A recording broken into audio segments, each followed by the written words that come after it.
idol, another day, another chicks. Dito tayong farm, maghimas tayo ng mga manok. Share ko sa inyo mamaya yung mga himasin natin, yung mga bloodlines. Magaganda yata yung mga black, no? Pakita natin yung mga black natin na solid. Okay, kita-kits tayo. Ayan, nandito na tayo sa farm mga idol. Nagpapakain pala itong si Bernie. Kasundan natin ha.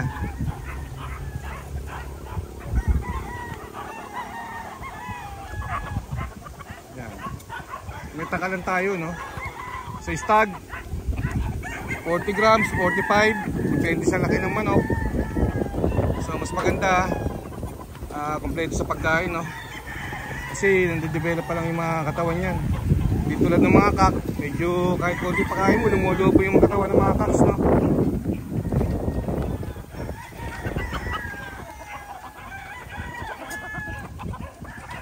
Yan, pinapakain natin. Pinabibiling premix sa mga tindahan ng sa poultry. Yan, poultry supply. Yan, ganda ng manukan natin ngayon mga idol. Sana nag-enjoy kayo sa panonood nyo. Malinis.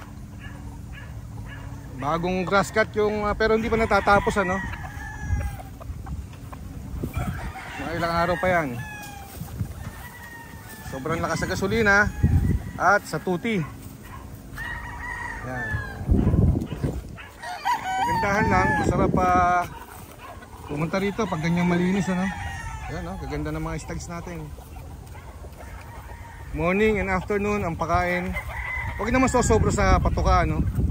Baka naman lumubo yung katawan ng stags natin, hindi na makagalaw. Yan.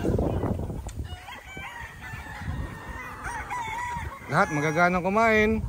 Ito yung mga bagong pungos natin, no, mga idol. Ganda naman ito, oh. Tahan natin to. Ito yung pinungusan ko ng isang araw. Kahapon lang yata, oh, ayan, oh. Maayos na. Ay, mga idol, napakaganda naman. Sarap lang. Huwag lang tayo ito pa isa, oh, may sing-sing na to. Ibig sabihin for brood material na yan, oh. Yan. Lahat magagana ng kumain, magandang tumuka. So sarap tingnan.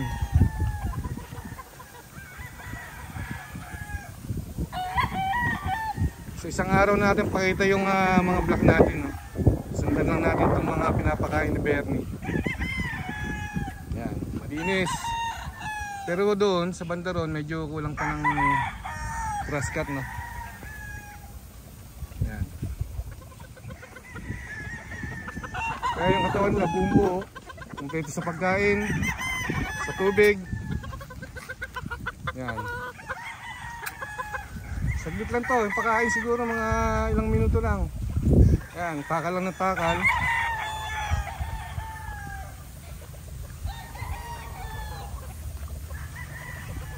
Marami pa tayong pupungusan mga idol. Sandaan pa. Sandali lang naman magpungos, 5 minutes. Hindi natin pinapahirapan yung mga manok natin. Ito pa isang pinungusan natin isang araw. Kahapon lang. Ayan, no? So pag napungusan, nagmumukhang mama na.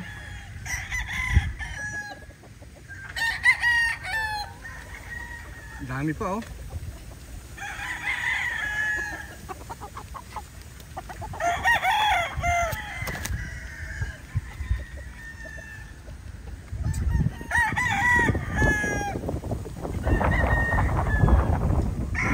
Marami lang tayo napungusan dito kasi araw-araw minsan 8 hanggang kaya 5 minutes per head.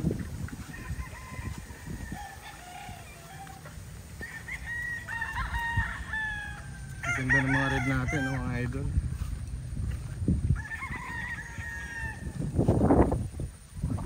Ito, puro red pala yun nandito. Ganda magsikain.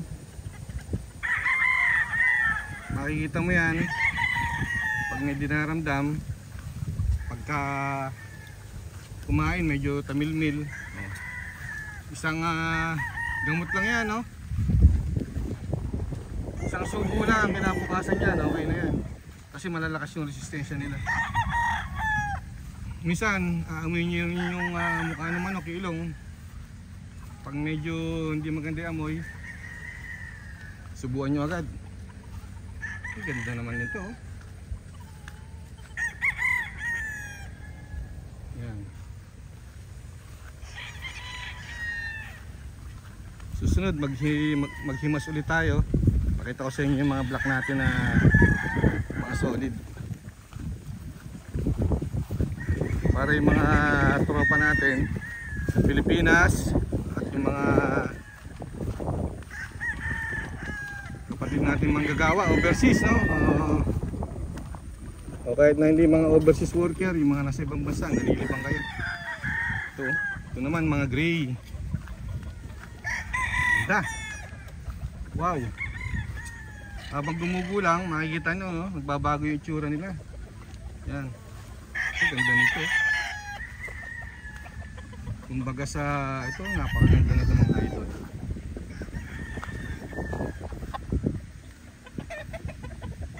Yan, no? Pag mga bata, hindi mo mapapansin yan. Habang nagmamature sila, tingnan nyo naman yung balahibo saka yung station nyo. Pulang-pula yung mga muka, maganda yung buntot, maganda yung balahibo. Yan.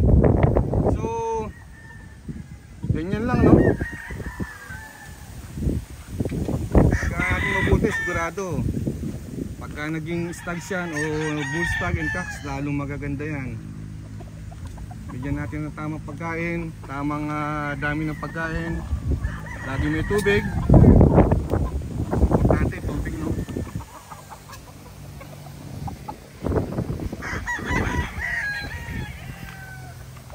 Naku, ito pa pala, oh. Hindi mo napapansin, no? Bata ito, mga gusgusin na itsura nito, pero ngayon makita nyo mga idol, oh. Masisihan ka sa mga itsura ng mga stags ni Bernie, oh. Gaganda, gwapo, pulang-pula yung mga mukha, magagandang magsikain, magagandang katawan, no? Mga balita. Ganda ng galing na to, pambihira. Ayan, no? Kompleto. Nasa ano to, siguro magse 7 months. So yan, pupungusan natin lahat yan. Pero inuuna natin yung mga stags na medyo natutumba na yung palong, no, yung tumatakip na sa mata nila. Ito, gaganda pa rin nung nasa dulo, oh. Huwag na sana tayong papasyalan ng kasosyo natin, mga idol, no? Nagbabantay naman itong mga bata rito, kaya so far ayos naman. Yan, mayayari na siya, no? Nasa may bandang dulo, no?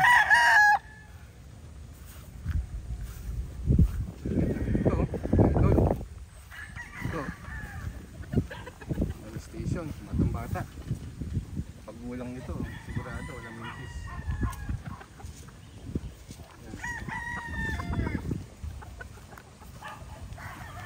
Kalibang, maubos oras natin dito. Yan. Malinis, maganda, gandang tingnan, maliwalas. Nasisiya nga sana paki-like, no, yung ating video kung nagustuhan nyo, and paki-share. Kung may mga comment kayo, mas maganda mag-comment kayo sa ating comment section. Sa mga hindi pa nagsasubscribe, please subscribe, no, sa ating YouTube channel para mas lumaki. Makapag-upload tayo ng magagandang video pa, no, and makapagparapol tayo, magsishare tayo ng mga ating mga alaga rito. Ayan, no. Wow, kita nyo naman idol, no, napakaganda naman. Hindi naman sa pagbubuhat ng bangko, ano, pero talaga na makakita nyo naman, no? Oh.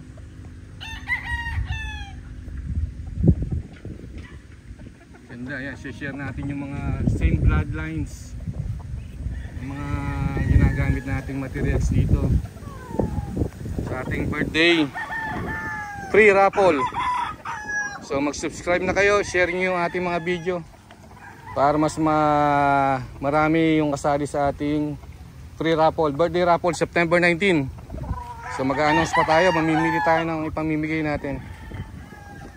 Okay, so para masihan din yung mga subscriber natin, ma-share natin yung ibang bloodlines natin dito, makapagsimula, no? Kasi minsan iba hindi maka-afford, may chance, no? Kahit yung mga pullets o use hands, and magbibigay din tayo ng stag, no? Dalawang stag, and dadamihan natin yung mga pullets and hands para makapagsimula kayo. Libangan sa bahay, sa maliit na bakuran, no? Oh. Makapagpalabas kayo ng sarili nyo na ganito rin itsura lalabas, mga idol. Basta alagaan nyo lang mabuti, pakainin mabuti, iwasan nyo na magkasakit. Kasi yung pag nagkasakit yung mga stags, yung katawan nyo magsasaper, isang babansot, madidisforme yung katawan, no? So iwasan natin magkasakit. Pag medyo may nararamdam, isang gamot lang yan, isang tableta, kinabukasan okay na yan. Okay, please, again, no, mabuhay po tayong lahat. See you at my next video. Bye bye, no? And sa lahat ng mga solid subscriber, shout out sa inyo lahat, no? Dito man sa Pinas and sa overseas. Thumbs up!